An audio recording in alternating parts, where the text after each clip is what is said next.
किसी तरह का भी लोन लिया, बैंक से लिया, एनबीएफसी से लिया, किसी प्राइवेट फाइनेंसर से लिया, किसी साहूकार से लिया, किसी भी व्यक्ति से अगर आपने लोन लिया है, पैसा लोन पर ब्याज पर लिया है, और कुछ गलतियां जो लोग करते हैं वो गलती नहीं करनी है। मैं गलतियां बता रहा हूं क्या क्या करते हैं। यदि आपने भी कोई गलती या इनमें से कोई गलती करी है, तुरंत उसे सुधार कर लीजिए, कल को ये पछताना ना पड़ जाए, क्योंकि गलती भारी पड़ जाएगी।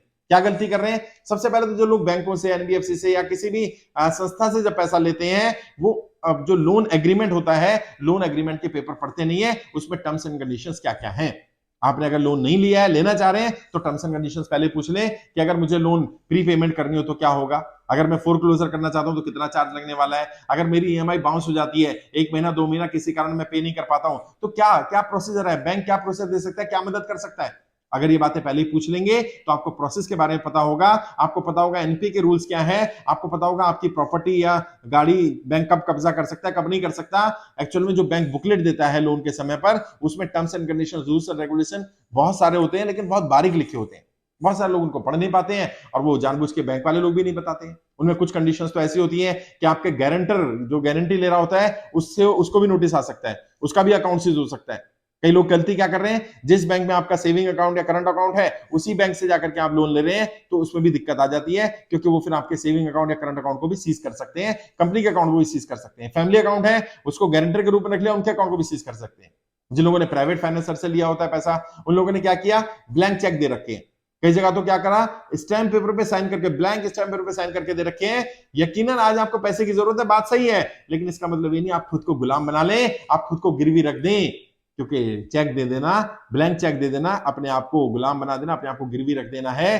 चेक आपकी एक एसेट होती है, और कल को वो कितना भी अमाउंट भर सकता है। 2 लाख रुपए लिया आपने, वो अगर 20 लाख भर देगा, तो फिर आप कैसे साबित करेंगे, और वो 20 लाख का कोर्ट में केस करेगा, कल को आपके ऊपर नोटिस आ जाएगा। अगर आप नहीं जाएंगे कोर्ट में, तो नॉन अवेलेबल वारंट इशू हो जाएगा, और आपको जेल भी हो सकती है। तो ऐसी गलती नहीं करनी है। जब भी पैसा लें, आप टर्म्स एंड कंडीशंस के बारे में पहले पता कर लें, पता करें फोरक्लोजर के बारे में, पता करें इंश्योरेंस के बारे में। जितने भी लोन होते हैं वो सब इंश्योर्ड होते हैं। यदि आपका लोन लिया गया है तो उसका इंश्योरेंस होना ही चाहिए। कितना इंश्योर्ड वैल्यू है, और जरूरी नहीं कि आप बैंक से ही इंश्योरेंस कराएं, आप किसी भी कंपनी से इंश्योरेंस करा सकते हैं।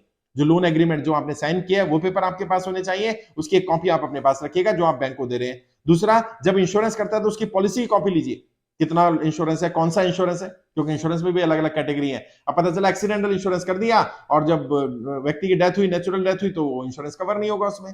या क्रिटिकल इलनेस डाल दिया, एक्सीडेंटल डाला नहीं, और कोई क्रिटिकल इलनेस से ना होकर के एक्सीडेंट से डेथ हुई, तो क्लेम नहीं मिलेगा।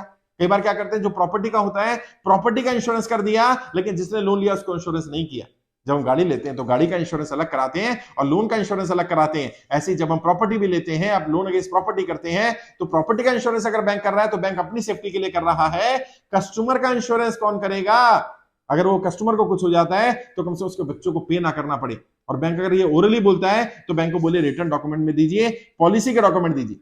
घर मत खरीदिए, गाड़ी मत खरीदिए, भले ही आपको 2-4 बैंकों के धक्के खाने पड़ जाए, थोड़ा परेशान होना पड़ जाए, परेशान हो जाइए, लेकिन अपने हाथ मत कटवा लेना, कल को बहुत दिक्कत आएगी।